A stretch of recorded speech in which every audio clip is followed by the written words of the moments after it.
Good evening, everyone, and welcome back to Empty Cloud Monastery. This is the final monk chat of the Vassa. We just did our concluding ceremony for the Vassa, which is why we're starting monk chat a few minutes late. Wow, surprisingly, there's actually still looks like several people waiting to join in monk chat. Wow. We admire your patience and endurance. So these are some of the great qualities that we develop in Buddhism is patience. So hopefully you've just been patiently doing 15 minutes or so of meditation while waiting for the program to start. So we'll go ahead and start with, and Louisa says, yay! Okay, okay, good. I see some people are happy about this. So let's start with paying homage to the Buddha, and then we'll go ahead and start taking questions. So please feel free to type in questions and we'll take any questions that you might have. So we'll start with homage to the Buddha. Namo tassa bhagavato arahato samma sambuddhassa.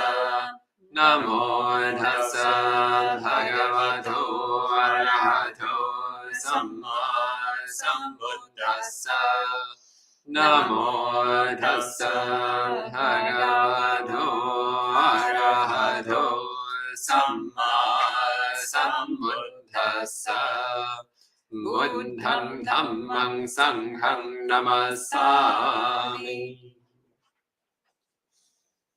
Okay, so we have some questions from Joe to get us started.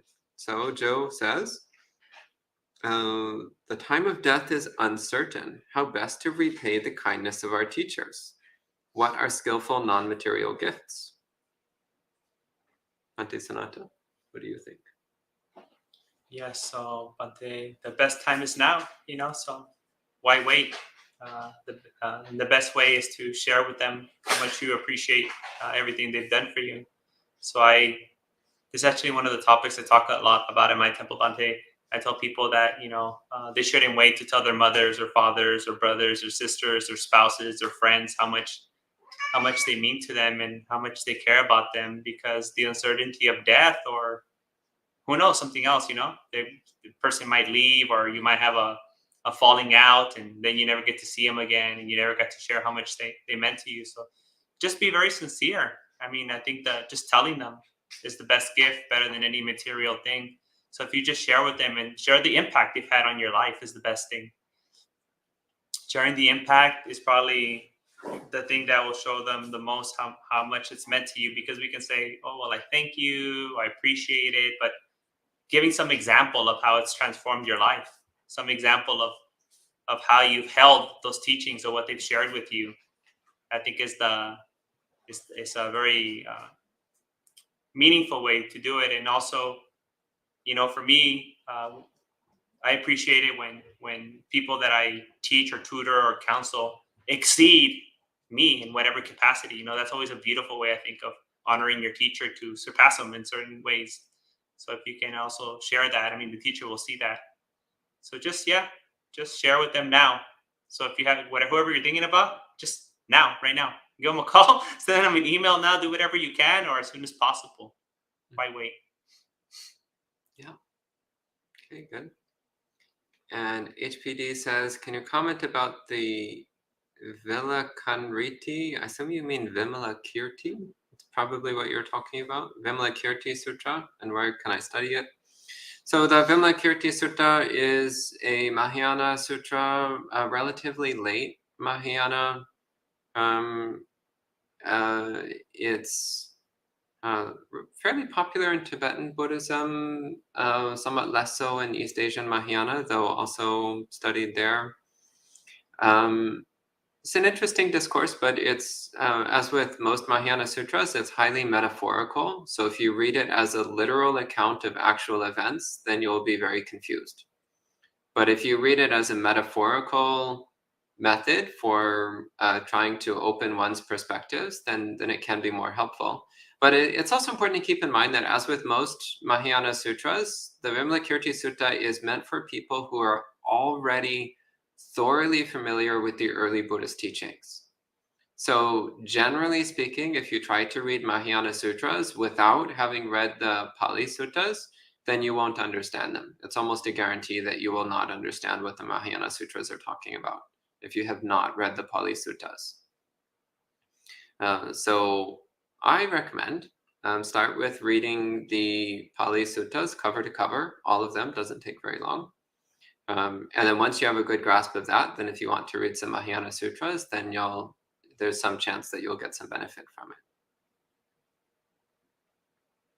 And Kumu asks, what is the maximum level of attainment a faith follower can attain when compared with a Dhamma follower? Right, Soma? Well, my understanding is that like the difference between a faith follower and a Dhamma follower is more really the entry point to the Dhamma. But maybe my elder brothers can, the Dhamma can correct if I have wrong view. But my understanding was more really if essentially we enter the Dhamma through faith, essentially supported by the faith, or if we're supported more by essentially wisdom, so an investigation of the Dhamma. And so then that it's kind of like the sort of trampolino, how do you say this, springboard that puts us in the stream. So as a faith follower, then you can attain the same things as a Dhamma follower. You just practice the Noble Eightfold Path, and then whether you even want it or not, essentially. Actually, we see in the suttas that the Buddha says that whether we actually want to attain awakening or not, if we actually practice the Noble Eightfold Path, automatically we will attain awakening. So it's a little bit like, following the recipe for a brownie, whether you want to have a brownie or not. Like if you actually do the recipe for a brownie, you're going to attain a brownie. And if you don't, you're not going to attain it. Yeah. And Anonymous asks, what are some meditation methods to deal with restlessness? Yes. So the breath is a great calming meditation to deal with, to practice, but the body in general, any part of the body, doesn't have to be the breath, is a great way. But the breath is naturally soothing, especially if you kind of pay attention to your breath, whether you're breathing fast or slow, or whether your breath is long or short, and look for any obstructions in the breath and see the relationship between your body, your mind, and the breath. So there's a very good correlation between our breathing and our physical, like agitation, restlessness, and the state of our mind when it's shaking. And usually the deeper, more subtle and smooth, unobstructed our breath is, and also pleasant, the body also kind of like mirrors that, and the mind starts to mirror that. So I would suggest you just practice some really nice, calming, soothing breath meditation where you really follow the breath and you feel it, instead of like noting it intellectually, like I'm breathing in, now I'm breathing out. Like feel the breath, feel the body.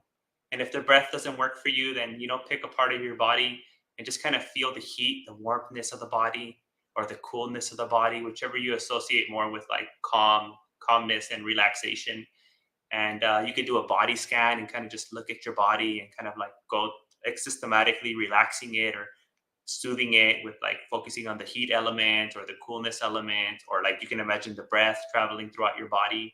So any kind of these body practices are really good for like calming the agitation, both at the physical level and at the mental level, where the mind is like shaking and wants to do other things. And Anonymous asks, how to deal with talkative people and not be talkative yourself? By listening. So when others are talking, listen.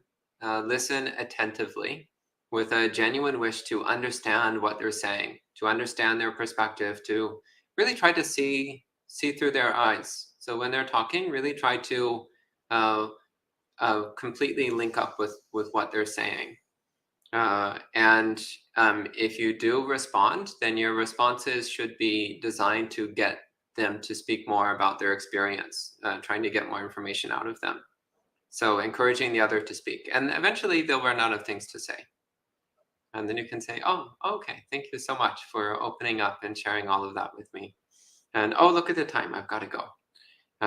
So Yeah, just recognize that when the other person is talking, then your role is to listen and understand.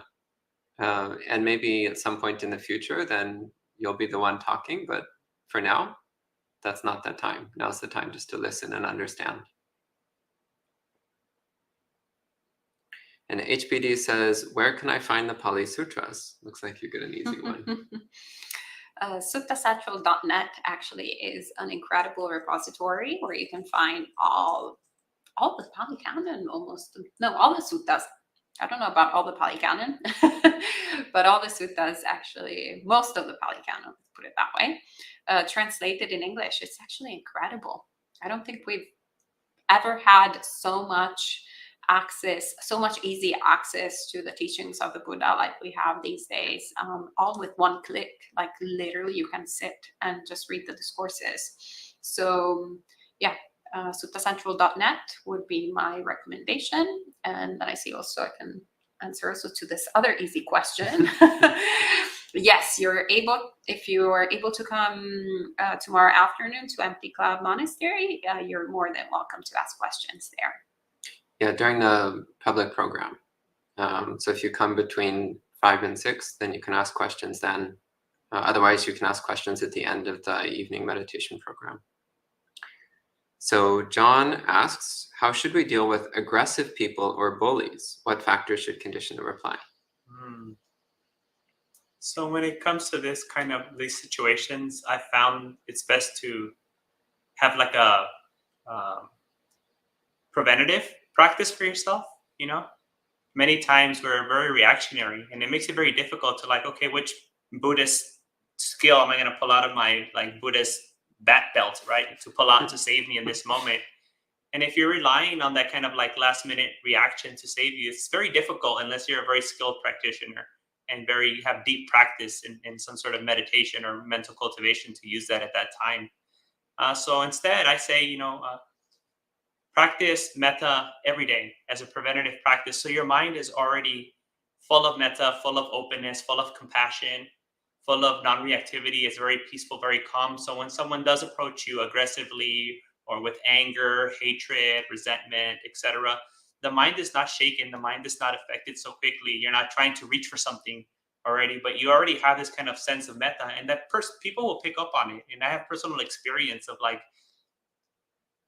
just being out in the world and people approaching me very aggressively, chasing me down the street or threatening me that they're going to hurt me or insulting me in many different ways. But because, every time when I go out, I purposely practice metta, and every day I practice metta, the people just kind of get thrown off. They don't get the reaction they wanted me, and they kind of just lose interest. They see they're not going to get that reaction, and they usually walk away.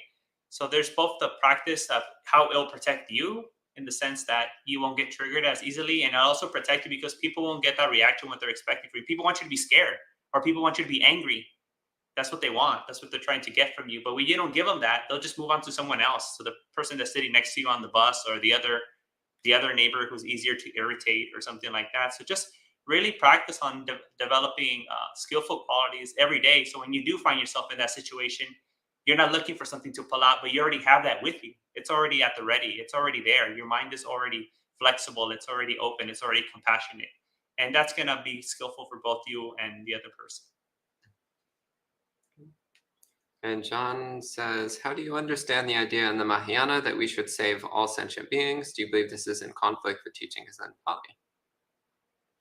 Actually, I really like the Diamond Sutra as a balancing factor for the Bodhisattva concept, because in the Diamond Sutra, it is a Mahayana sutra, and it's a very important one, especially in the Chan school. In the Diamond Sutra, it says, Bodhisattva understands that there are no sentient beings. This is how they save all sentient beings. So in other words, it's saying that if one attains awakening, then that is the work of the Bodhisattva. That is the work of saving all beings. It's recognizing that the whole concept of separate beings is itself a product of delusion. It's a product of ignorance, of misunderstanding. And that with complete awakening, then one recognizes that the work has already been done. So in this sense, there's no conflict with the Pali teachings. That said, the Mahayana canon is full of thousands of different sutras, which each present different perspectives. So some Mahayana practitioners will set aside the Diamond Sutra and focus on other Mahayana sutras and have different interpretations of what the vow to save all beings means, and that's okay. And that's part of the fun of Mahayana, and that there's a million different ways to interpret it. But I like the interpretation from the Diamond Sutra because it actually matches up very neatly with the Pali Canon. Okay. And SD asks, when you say this is the last monk chat of the Vassa, what do you mean? Will there be no more live broadcasts? That's great. I'm not getting all the easy questions. It's just working out that way. It's not on purpose. By that, we just mean that, well, the rainy season, which actually is the dry season in the part of in the part of the world where we live in, has come to an end. So usually the Vassa, since the time of the Buddha, has been the period of stability for Buddhist monastics, so that we commit to living in one place for a long period of time, which is 3 months. And then after that, well, actually us bhikkhunis, so us female monks, we have to, by Vinaya, so by our monastic code, we have to go and depart for a journey. So on Monday, I will be leaving, going back home where I come from, Italy, for a period of time, and then I will be returning in the winter to Empty Cloud Monastery. And the Venerables will be leaving as well. This being said, there will still be monk chat here because there will be both other monastics coming to Empty Cloud Monastery, and some of the monastics who are here will be staying for a longer period of time. So for all of you that are watching, nothing much will change. For us monastics, will be a little bit of a less sedentary time. So Bhante Sudhasu will be joining me in Italy, and actually Bhante Sanata Vihari will be staying at Empty Cloud for a few more weeks, and then he's going to go to Vietnam. So also a little bit more of an exciting time for him as well, after being in one place for 3 months. Great. And John asks, what are the factors that make someone a good worker? How can we develop work ethic? Yes, but just being a very kind, compassionate, generous, easy to admonish, patient person, right? Just having, if you develop any kind of the skillful qualities or wholesome mental qualities or the awakening factors, they'll serve you for anything, for being a good partner, being a good worker, being a good monk, being a good boss. It doesn't really matter, as long as you're developing like the Brahma Viharas and the 7 factors of awakening, and you're developing, all the beautiful qualities that we have in the Noble Eightfold Path and the teachings of the Buddha. They'll serve you anywhere. But I mean, I think in the beginning, the number one skill that's been useful for me is just not reacting, like not being reactionary, which means patience and tolerance, right? And practicing stillness and non-reactivity and openness to not having to have it your way. So I think that's also a very important skill. That's like the preliminary skill that I found very useful in my monastic life before I could even meditate. Because I struggled a lot in the beginning just with the physical posture, and I really couldn't keep my mind on the meditation. But what I could practice was patience with the posture. So at your work, you can practice patience with whatever's bothering you, usually coworkers, right? Or incompetent like supervisor or something like that, whatever it is, like practice patience with them.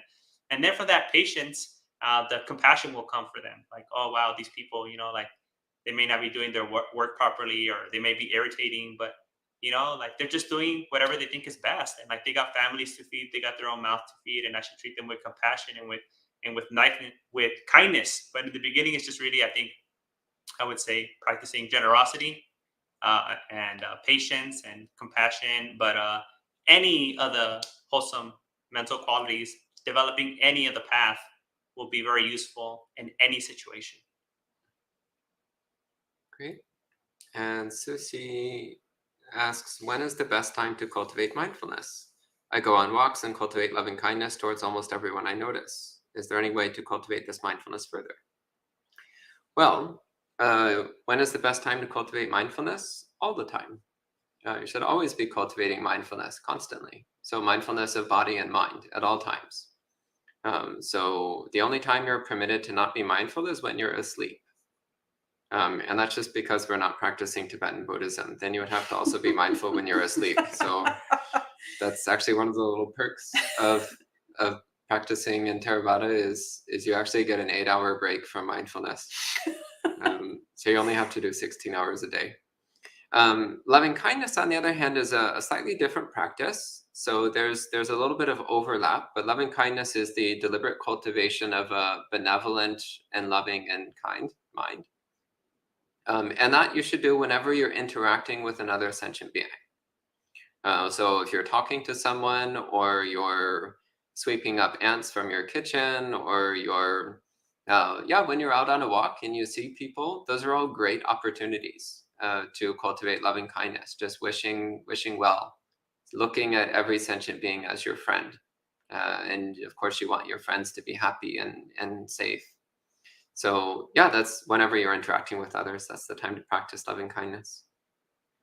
And Louisa says, I hope Bhante Sanatavihari will be back soon. We all have the same hope. Yeah. So SD asks, what do each of you miss about lay life? Ayasoma?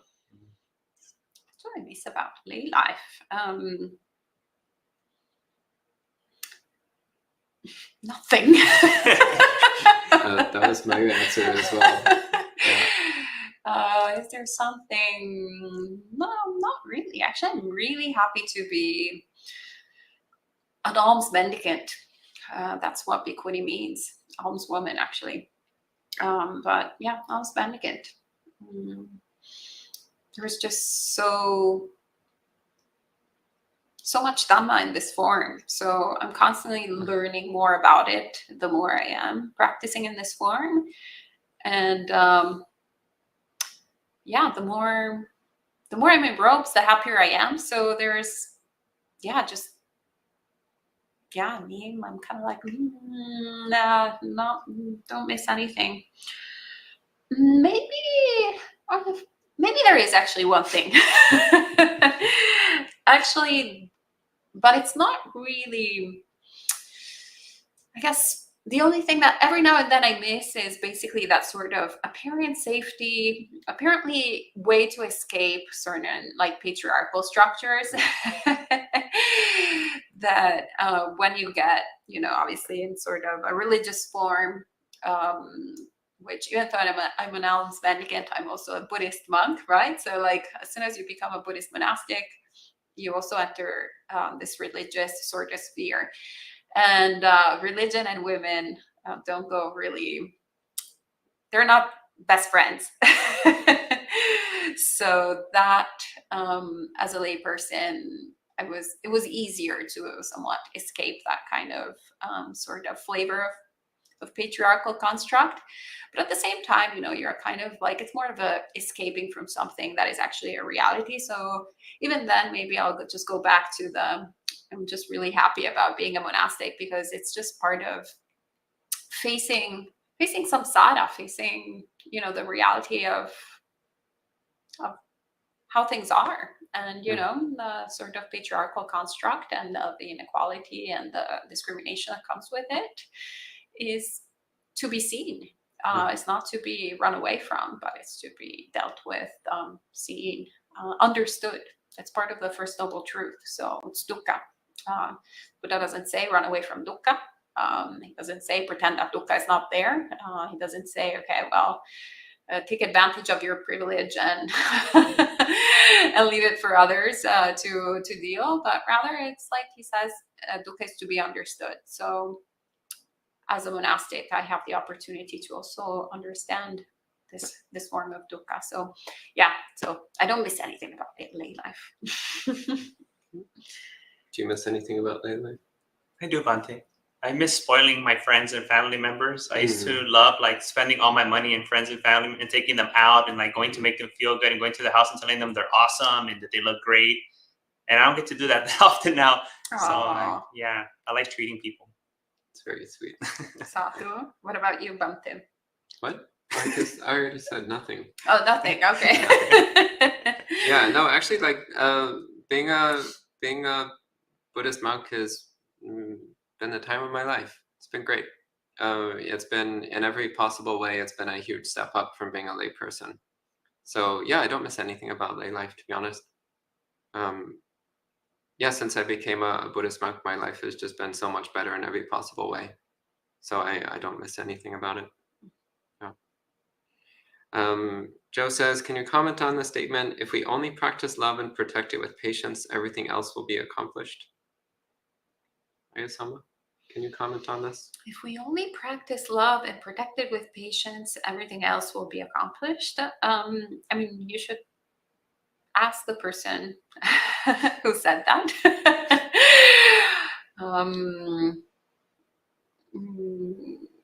I mean, it's a good idea to practice love and to protect it with patience. That's good. I'm not sure that everything else will be accomplished, though, if we only do that. So I would remove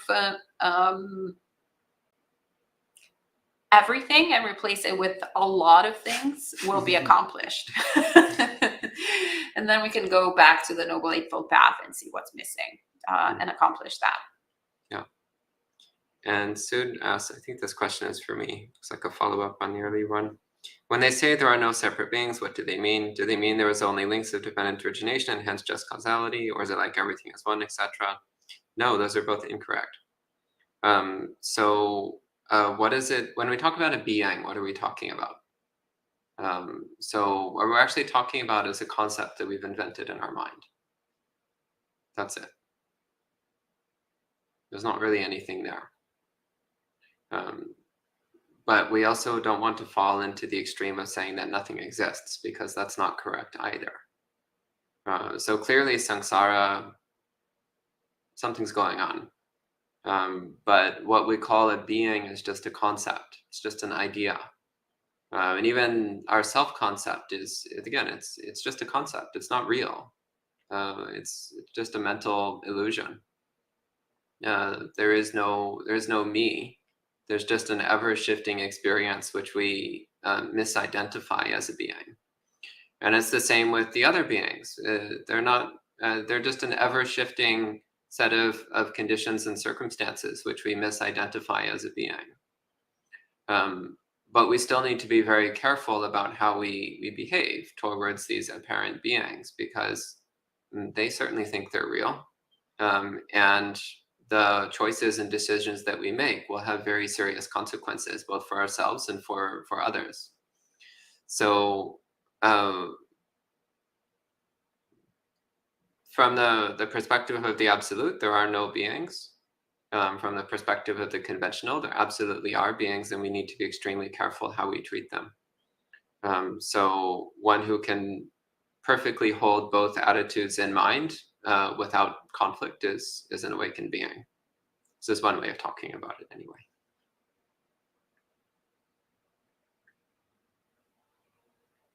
So Jojo says, is this lying? If you have to ask that, it probably is.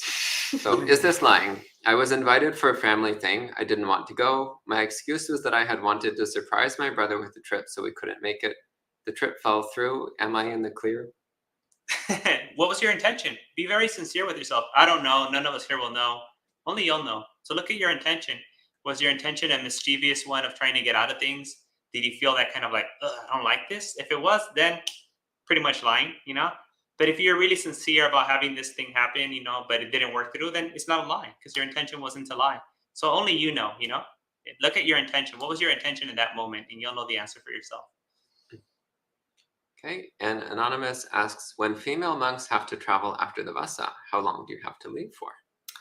Well, it's actually not a question of time, but rather actually it's a length, like you have to go on a journey. And so in the Vinaya, we have at least, I can't remember the number of yojanas, but it's roughly like between 50 to 60 kilometers.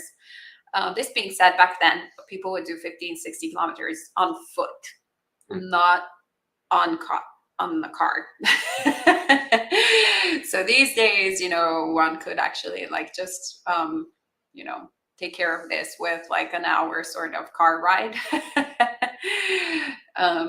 But actually, the idea is if you have to walk 50 to 60 kilometers minimum, by the way, that's the minimum that we have to do, then that means actually having to at least go wandering for 3 days.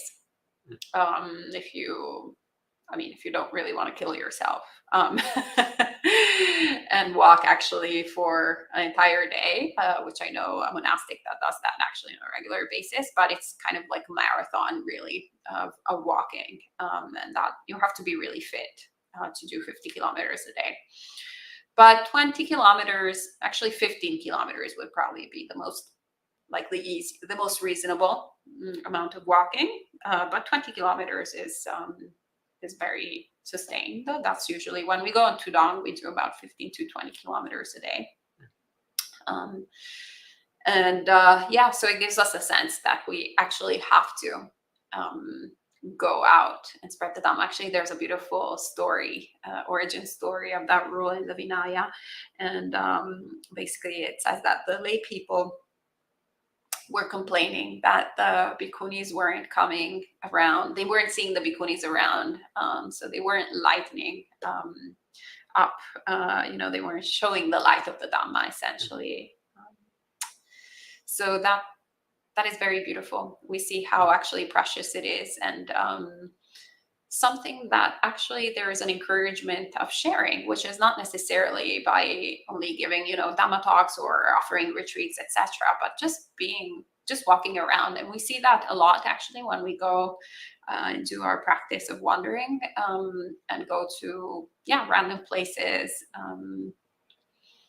whether it's in Italy or whether it's here in the United States. Whenever people don't expect you, you're just bringing the sign of the samana. You're bringing this kind of hope to certain people that there is a different way of living, a different way of going about the world, and that even if someone doesn't want to become a monastic, just seeing that there's an alternative possible, it's just so inspiring for folks. And so I remember when I went on a charika, so walking here with this great monk called Tansutam. He's a Thai monk he's the one who actually walks 50 kilometers a day. And and I followed him.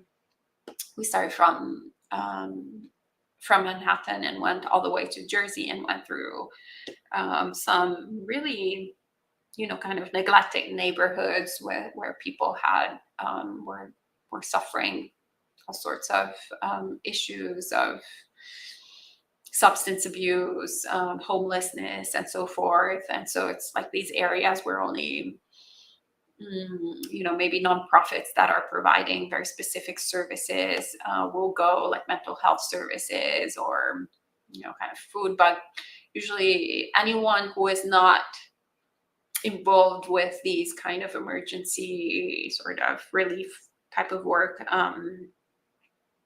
nobody really goes there. It's not a sort of tourist spot, and we started walking there, and it was just incredible to see the reaction of folks who perhaps were on the street, maybe kind of like really depressed, really going through a lot of suffering. And then they would raise their gaze and see these Buddhist monks, like 4 of us, just walking, like out of the blue. And all of a sudden lightening up, like, having this like smile and happiness appear in their face. And then you would see maybe a person really depressed coming out of the clinic or collecting their food or eating their food, so kind of getting some requisites met, but still with that depression. And then seeing the sign of the samana and like, wow, going like, whoa, what is this? And having that rush of hope. I remember then there was this Spanish-speaking guy who was like, wow, he started saying, you're so beautiful, like, hermosos and hermosas. And I remember turning around with my broken Spanish going like, tú eres hermoso también. Like, you're beautiful as well. And he was like so happy, like sending me kisses, sending us kisses, you know, like, but out of like pure metta. So without giving a Dhamma talk, without like sitting down and teaching meditation, without doing these kind of things that we normally associate with sharing the Dharma, just actually practicing, just walking was such a powerful way of actually, just giving this hope, giving this metta, allowing also people to make metta like this man, you know, like doing these producing these thoughts of loving kindness. So yeah, there's so much wisdom into actually going and living for a period of time. And there's also a lot of wisdom in taking this period of stability of the Vassa, of staying in one place for some time. So yeah, lots of wisdom from the Buddha. Great, thank you. And SD says, when in the presence of verbally hostile, unkind people, does the Dhamma state it is okay to just leave the situation? Or would a skillful Buddhist stay in the situation and be patient as being abused? What do you think? If there's a fire in your house, are you just going to stay there and stand there and let the fire burn you alive? There's nothing skillful about that, right? The compassionate thing to do is to save yourself from being burned alive. So whether it's physical harm, verbal harm, psychic harm, harm from spirits or devas or whatever kind of harm, you have to have the compassionate response of saving yourself and also preventing the other being from accumulating bad karma, right? So if you're just standing there and you're allowing that person to insult you, you're allowing that person to accumulate bad karma, and you're just kind of like giving into it. So if you have an opportunity to remove yourself or not even be there, best not to go there. Best not to put yourself in those kinds of situations. Sometimes it might come from a place of pride, right? Oh, I want to see how good of a Buddhist I am or how much I've developed my skillfulness. And that's completely misguided way of practicing. We don't want to put ourselves in danger. We don't want to put ourselves in difficult situations. And we don't want to put ourselves in a situation where we're contributing or facilitating someone else doing unskillful things, right? We don't want to present them with that opportunity. So the best thing is, if you can not go there, don't go there. And if it arises anywhere you go, remove yourself. But if you find yourself in a place where there's no escape, there's nothing you can do, then yes, patience and compassion. And Kumu asks, does sarcastic speech come under unwholesome speech? Does it come under harsh speech? I would say not automatically, but I would also say that using sarcasm in a wholesome way is quite situational and fairly precise and tricky. So relatively advanced use of the skill of speech. So my preceptor Ajahn Pasano, he would, on rare occasion, he would use sarcasm as a teaching tool to try to communicate something. But it was done without malice, without hostility, without cruelty, without the desire to irritate or upset or anger or anything of that sort. But it was done because that seemed like the most skillful and appropriate way of communicating at the time. But I would say that if you're not sure, then it's better not to use sarcasm, because most of the time, sarcasm is not going to be an appropriate use of speech, because it is something which, when used incorrectly, it can easily cause damage. And also, often when we have the urge to use sarcasm, it's usually coming from an unwholesome mind state within ourselves. So I would say most of the time sarcasm is unwholesome, but there is a tiny percentage of cases where it can be okay, but it has to be used carefully. So making sure that you're not using sarcasm because of an unwholesome mind state within yourself. So your own mind, your own intention is pure, and also making sure that the situation is actually one where that really is a proper use of speech. Yeah, most of the time it's not the right choice, but once in a rare while it can be. It's my opinion anyway.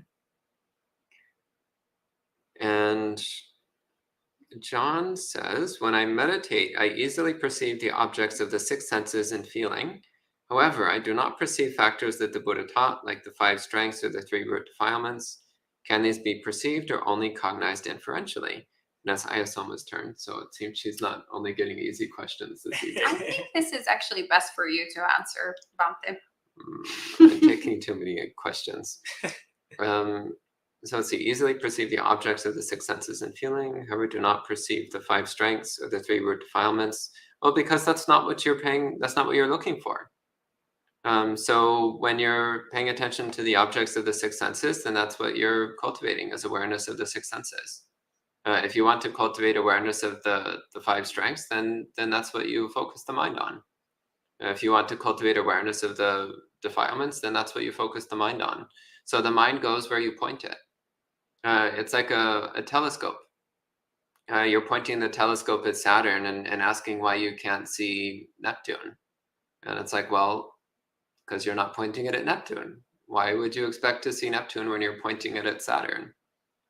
So it's the same. The mind sees what you pointed at. So the reason why you're not seeing the five strengths is because you're not pointing the mind at the five strengths. The reason you're not seeing the three root defilements is because you're not pointing the mind at the three root defilements. So try pointing the mind in that direction and see what happens. And generally speaking, if you start by developing sati and samadhi, so mindfulness and concentration for a good while, then when you try to turn the mind towards seeing something in particular, it will have an easier time of it. Okay, and Julie says, what was the turning point for you that you knew you were ready to ordain? Any obstacles that delayed the process for you to ordain when you were ready? Ayasoma? Well, I started practicing as a monastic while being a layperson, basically, in the way that what really actually made a difference in my practice was taking the precepts as a layperson. So 5 precepts, then 8 precepts. And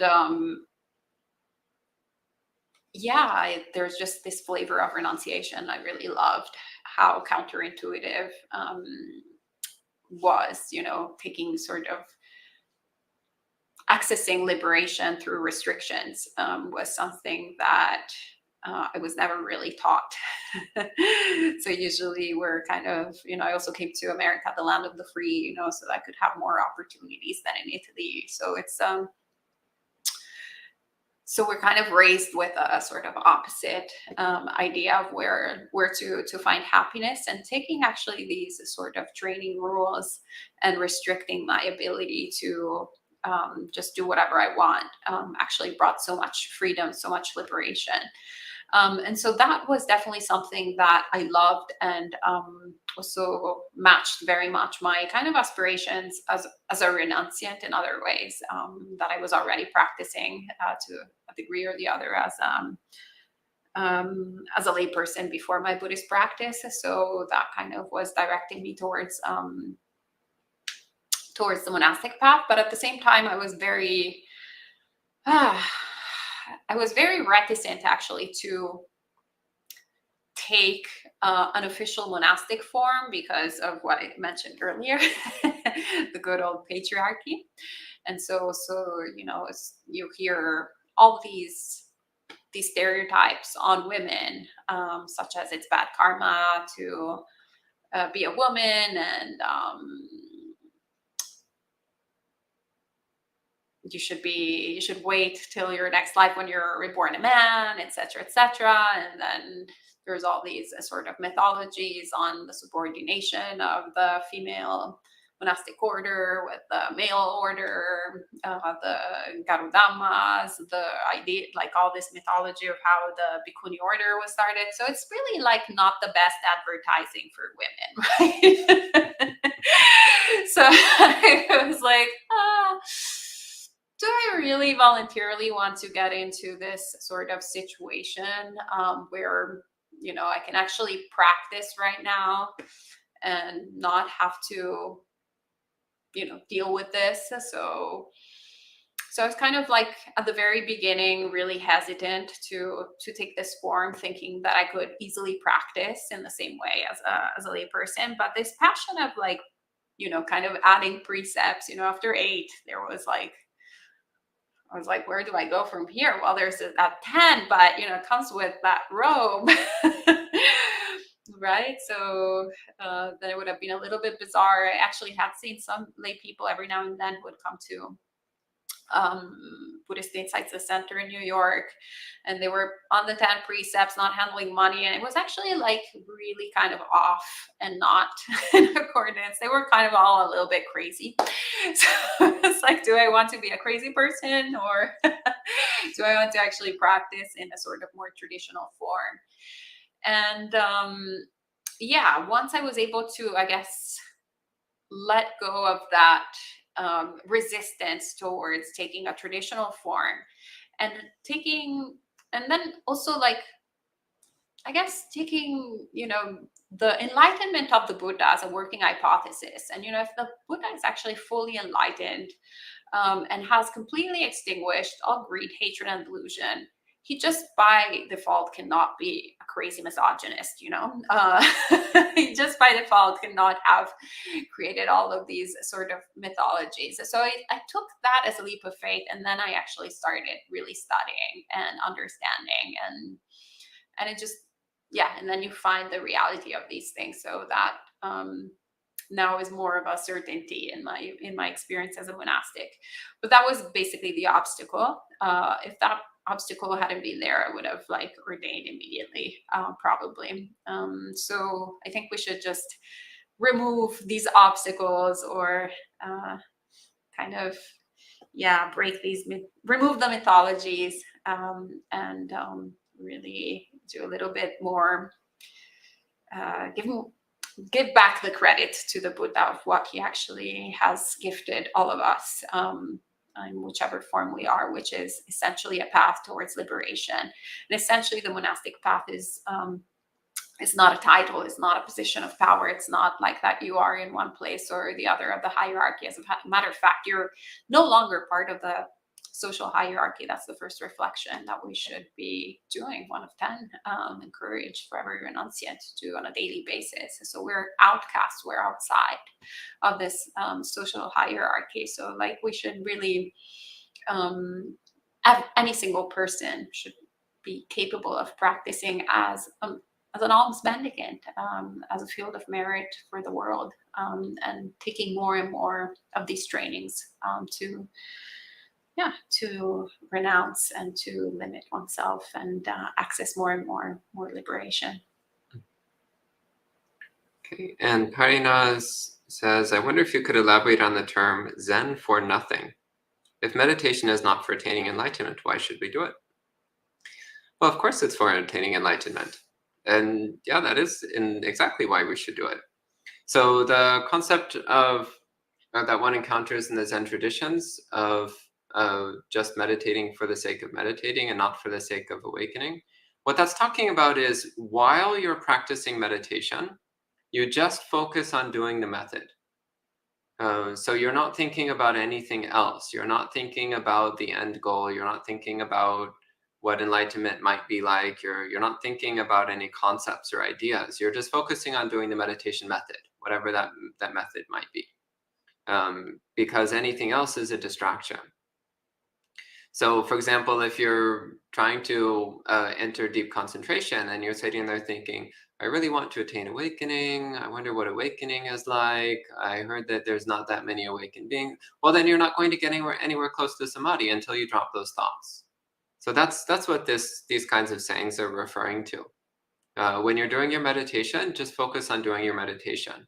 But why are you doing meditation in the first place? It's because you're trying to attain enlightenment, of course. SD says, how much free or personal time do you have, and what do you like to do in that time? Ante? Well, this Vassa a lot of personal time, which I'm happy about, because I usually don't have that much personal time. because I make my life very busy.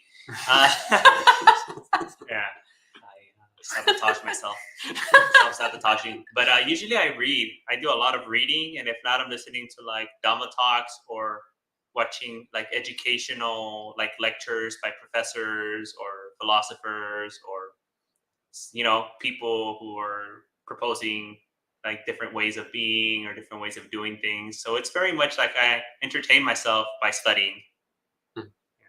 Okay. And Ayasoma, no? No, I Okay. don't. Not the right person to answer. Okay, so Karuna says, Bhante Gunaratna says that you receive much more merit for anything given on Katina than any other day. Like a penny given on Katina is more than $1,000 at another time. Not sure I agree with the math there. That would mean it's 100,000 times as much merit on Katina. Is this in the teachings? If I recall correctly, there's a statement somewhere in the Vinaya Pitaka and the rules around Katina. There's a statement that there's more merit for giving things on Katina, but I don't think it gives a specific number, like 100,000.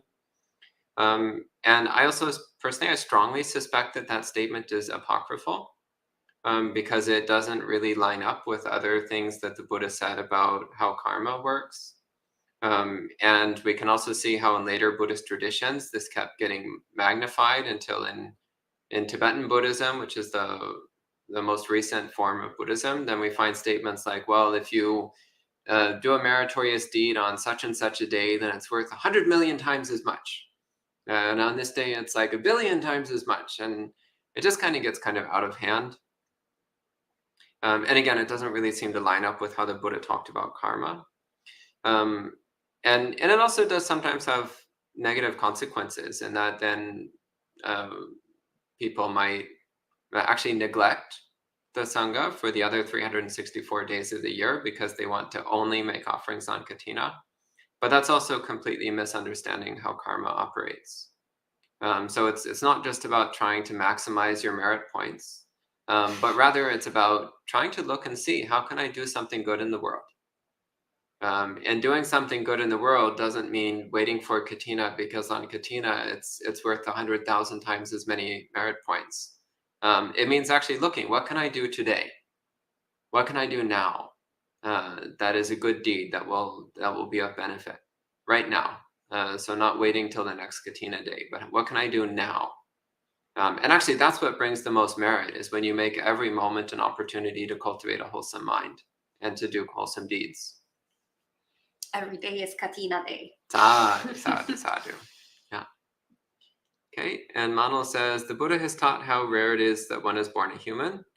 He also taught that sentient beings reborn as humans are few as bits of sand on fingerprint, but those not reborn as humans are as many as the sand on the earth. How can one diligently practice the Four Noble Truths without experiencing concern that the net weight of karma in this life may not be enough to have the chance to be reborn as human again? Ayasoma? I don't understand the question. How one can diligently practice the Four Noble Truths without experiencing concern that the net weight, I don't understand the net weight of karma when it's mathematics. So just delete the term net weight. So it's, how can we practice the Dhamma without the fear that we might not be reborn as a human? I would say that if we actually practice the Dhamma with all earnest conviction and dedication, then automatically we won't be reborn as we won't go in lower realms, because that's essentially the product. Once again, whether we like it or not, if we do the recipe for the brownie, we're going to get the brownie. So if we actually really commit ourselves to the Dhamma, then we're not going to go to a lower rebirth. And if we're going to go to a lower rebirth, we will still have such a strong tendency of mind, of cultivation of mind, that we will make the most out of the situation and then still go towards the Dhamma. Maybe we'll be reborn as monastery cat, you know. We're actually, yeah, still maybe not the best of the situation, but also not the worst of the situation. Still kind of being in a kind of like comfortable place where people are very kind and loving, and you have your requisites met, and there is less opportunities for you to make bad karma, right? So we can't really control what you know, what's going to happen in the future, but we can control what we're doing right now. Like, what are the actions that we're doing right now?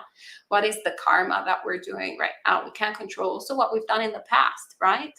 Whatever is done in the past is done in the past, and it is what it is. So yeah, you know, we might have actually been doing all sorts of crazy stuff in the past, and we're not doing those crazy things in the past, in the present, hopefully, because we, you know, brought in the line of Dhamma. And I would say that the focus is to actually right now make meritorious deeds, regardless of what we've done in the past, right? So the more merit we make, and merit doesn't just mean giving gifts, you know, on Katina, as we were saying earlier, but really like practicing the Noble Eightfold Path. Every single act of Dhamma is a meritorious act. So whether we're practicing meditation, that's a meritorious act. If we're giving something to someone, helping someone, being patient, cultivating metta, that's a meritorious act. Whatever we're doing, you know, that is, you know, cultivating mindfulness is meritorious. Non-harming is meritorious. Non-killing is meritorious. Non-stealing, just practicing, you know, all the silas is extremely meritorious. So all of that actually then creates this giant lake where then, you know, the sort of saltiness of the bad karma that we've done in the past, that is melted. And of course, you can't really taste the salt, you know, right? In a lake, right? But you can taste it if you put it in a little glass of water. So if we just are content with our glass of water, then yeah, of course, then there will be maybe the rebirth as Teddy the cat here. But if we have a lake, if we create a lake, then we're just going directly towards awakening. So it doesn't matter if it's going to take 1 life, 2 lives, 3 lives, 1,000,000 lives, however long it takes, it will take. But the important thing is that we're in the right direction. Okay. And SD says, can you be a monk and live with your family? Why would you want to? Or does ordaining mean that you have to leave it all behind and live in monasteries?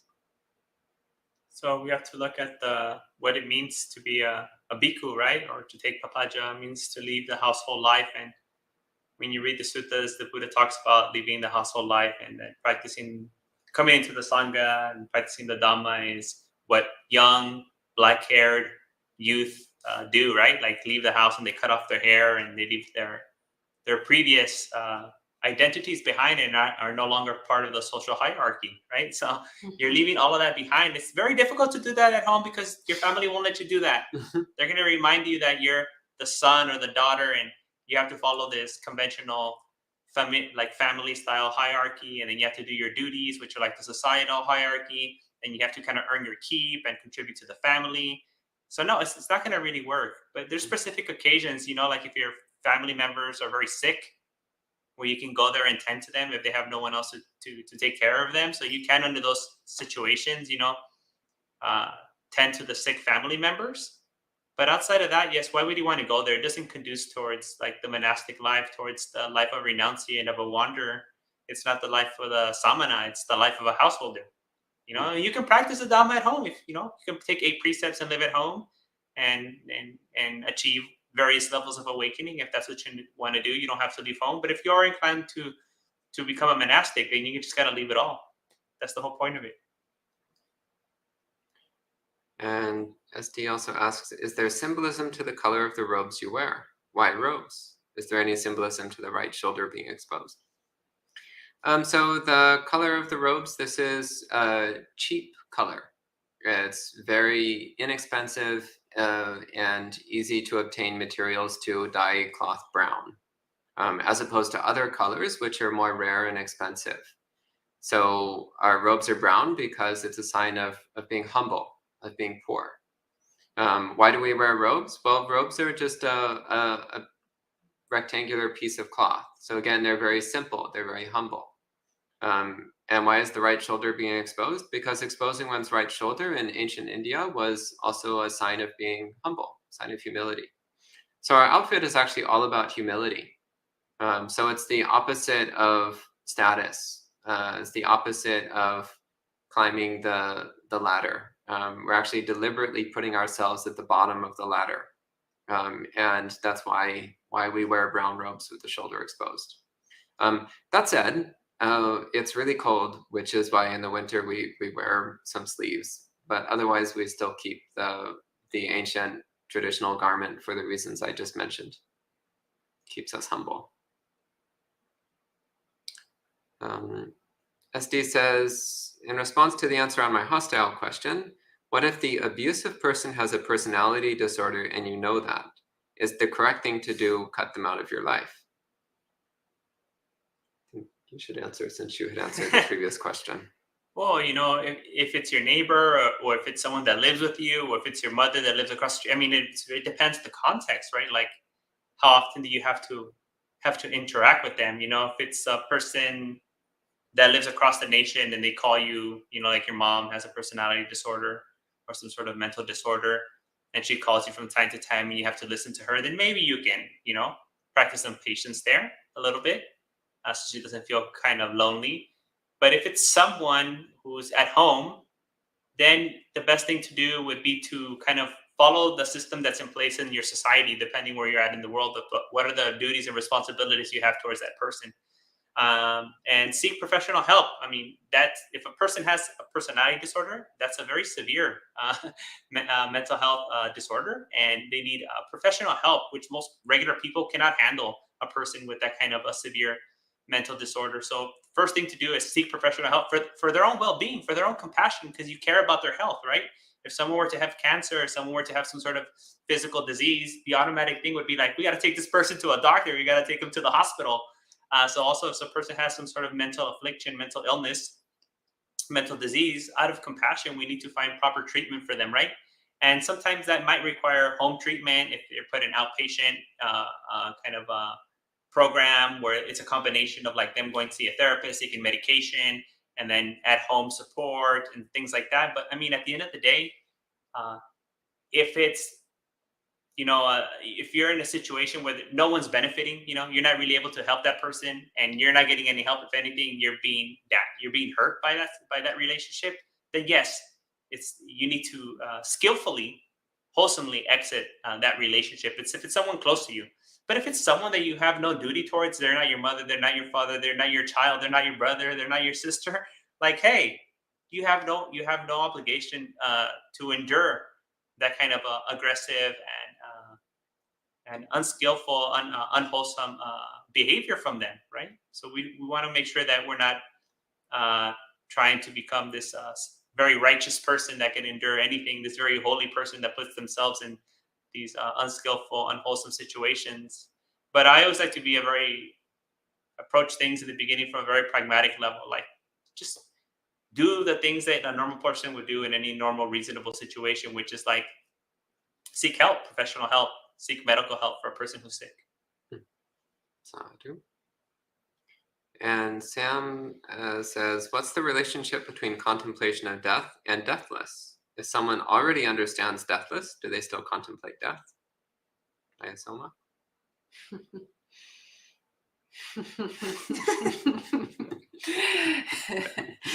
Well, it depends what you mean by contemplate death.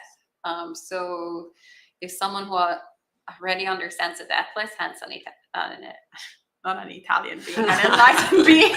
Maybe. They might be Italian. An enlightened being who could also be Italian, but not every Italian being is an enlightened being.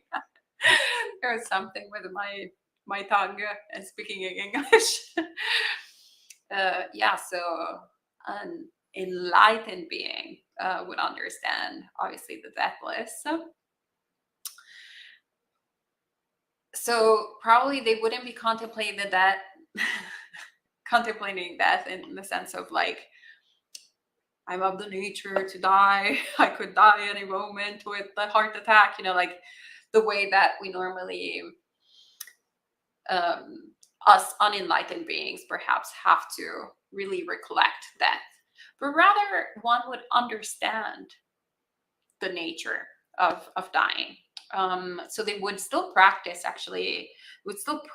meditation. They would still, you may say, also contemplate death, but not in the way of like having to train one's mind, but rather actually either as a pleasant abiding or actually to lead by example.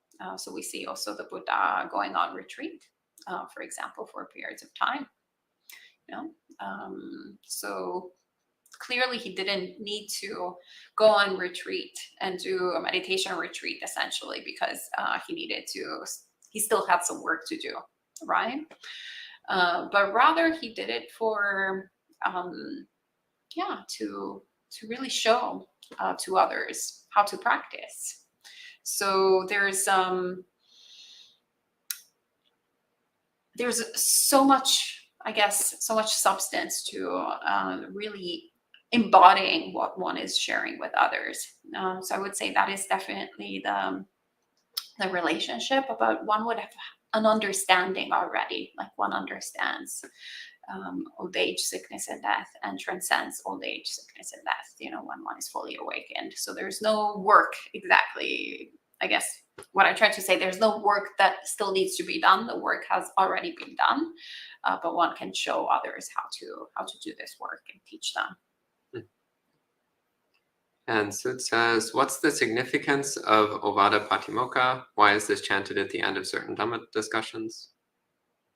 The second question is a good question for Bhattasara Napala, because I think that's what you're talking about. At the end of the Dhamma discussion with Bhattasara Napala, we always do the Ovada Patimokkha. Yeah. But the Ovada Patimokkha is just a very beautiful, like the essence of the Buddhist practice especially of the monk's life, right? So it's just a good way to remember the basic principles and foundations of the practice, of why we practice, what we're dedicating our lives to, remembering our ethics and our state of mind and what we're trying to cultivate. And I think since it's all these monks coming together, and it's very rare to have so many monks coming together, it's good to remind the monks, about what we dedicated our lives to. We didn't dedicate our lives to becoming world famous streamers on YouTube and on Facebook, or to become monk influencers, social media monks, or to have huge temples, or to write books, etc. There's nothing wrong with those things, but that's not the purpose. Those are just kind of like things that happen along the way out of compassion for sentient beings. But these principles that we find in the Ovada Patimokkha, that's why we became a monk. That's why we became a monastic, right? That's the whole purpose. So I think Bhante Saranapala's very gentle nudge for us, right? To remember, hey, monks, this is the way we're supposed to be practicing. Okay, and Joseph says, I've heard that the Brahma Devas are gender neutral. Does that mean that practicing the Brahma Viharas is the way to transcend the patriarchy? And that's clever. But actually, in all honesty, I would say that the Brahma Viharas, if one is practicing the Brahma Viharas seriously and genuinely, then one will naturally not be sexist.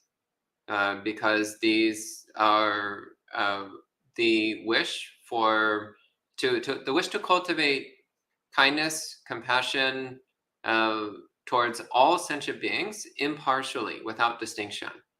So if you look at the Buddha's descriptions on how to do loving kindness, he doesn't say, may everyone be happy except women. May everyone be free from suffering except women.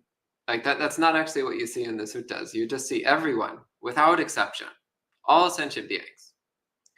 So if one is actually taking that seriously and practicing that in a genuine, authentic, and thorough way, then naturally one will not discriminate against people on the basis of their gender. And that actually might be part of why the Brahma Devas have no gender, is because for them it's completely irrelevant. They're seeing all beings with the same equal eyes of kindness. John asked, do you need volunteers to help with something? It's very kind of you to offer. Send an email to the monastery email address. info@emptycloud.org. Satu Anumodana John. And SD says, what if you have aging parents or siblings that need you? How do you reconcile leaving them to ordain? Well, in all honesty, if you have aging parents or siblings that need you, like you are actually critically necessary in their life, then most monasteries will tell you, wait. Wait until you have set up care for them, which no longer requires you. Most monasteries will not accept somebody into the monastery if they have some kind of major responsibility like that. In that case, you just practice the best you can. In fact, there's a story in the suttas of a man who, Gatikara the potter, who he was in exactly this situation. He would have become a monk, but his parents were very old and sick, and he was the only one who could look after them. So he just lived as sincere a Dhamma life as he could as a layperson while taking care of his parents. And this looks like the last question for the evening. Jeanette says, which meditation methods do you use? Is anyone doing the technique of Mahasi Sayadaw? Do you see a difference in the importance of formal practice, sitting and walking, and awareness in daily life long term? It's actually two different questions. So what meditation methods do you use? Is anyone doing the technique of Mahasi Sayadaw? Do you want to answer that? Sure. I am not doing the technique of Mahasi Sayadaw. I'm actually not a big fan of meditation, quote unquote, methods.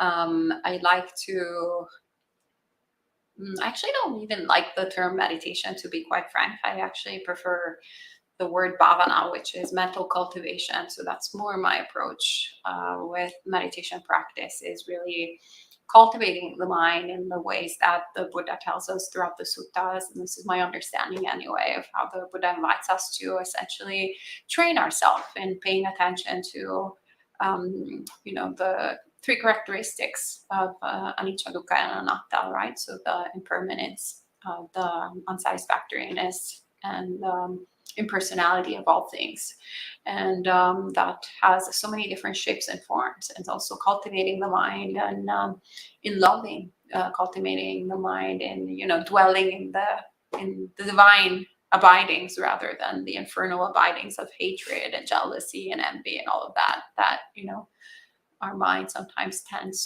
gravitates towards. Understanding, looking at